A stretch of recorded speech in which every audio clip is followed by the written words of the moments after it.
Bonjour, je m'adresse à vous qui souffrez de cette dépression fréquente, incompréhensible, terrible, dont on ignore la cause réelle et qui dure des mois, des années, voire toute la vie. Celle que la psychiatrie considère, sans véritable preuve d'ailleurs, comme une maladie quasi neurologique et traite à coups de médicaments qui soulagent partiellement mais ne guérissent pas. Celle sur laquelle les psychothérapies traditionnelles s'échinent pendant de très nombreuses années, mais trop souvent en vain. Celle surtout où vous êtes immensément fatigué, où vous vous traînez toute la journée, n'avez envie de rien, êtes dégoûté de tout, désespéré, où vous vous sentez coupable et avez des pensées tragiques, suicidaires. Pourtant, vous tentez de vous forcer à vous lever, à manger, à travailler un minimum, mais en vain.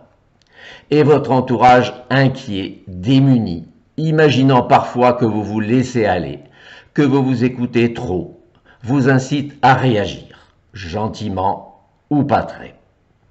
Cela vous accable ou vous irrite, car vous n'y pouvez rien, et vous finissez par croire qu'il n'y a pas de solution. Je vous comprends, mais je vous assure que vous vous trompez. Vous vous trompez, car la psychothérapie dite stratégique, qui se réfère à ce paradigme paradoxal et systémique qui inspire aujourd'hui toutes les sciences, sauf malheureusement la psychopsychiatrie, la thérapie stratégique donc vous explique. Vous êtes épuisé et vous vous forcez, mais ce n'est pas logique, c'est courageux, mais c'est absurde. Non seulement cela ne vous aide pas, mais cela vous affaiblit encore plus.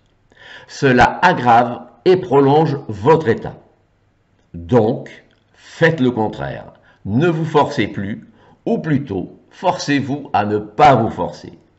N'utilisez plus la volonté, mais la frustration.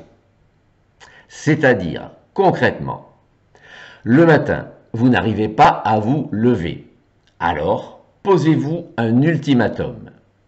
Si au bout de 10 minutes vous êtes toujours au lit, eh bien, restez-y encore 2 heures sans bouger. Je dis bien 2 heures. À table, vous n'avez pas faim.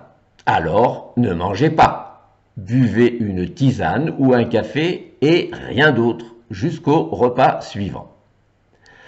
Vous ne parvenez pas à faire votre ménage, votre jardin, à accomplir la moindre tâche.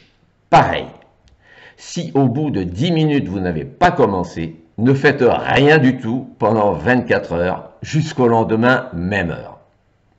Voilà, cela paraît bizarre, mais cela ne coûte rien d'essayer.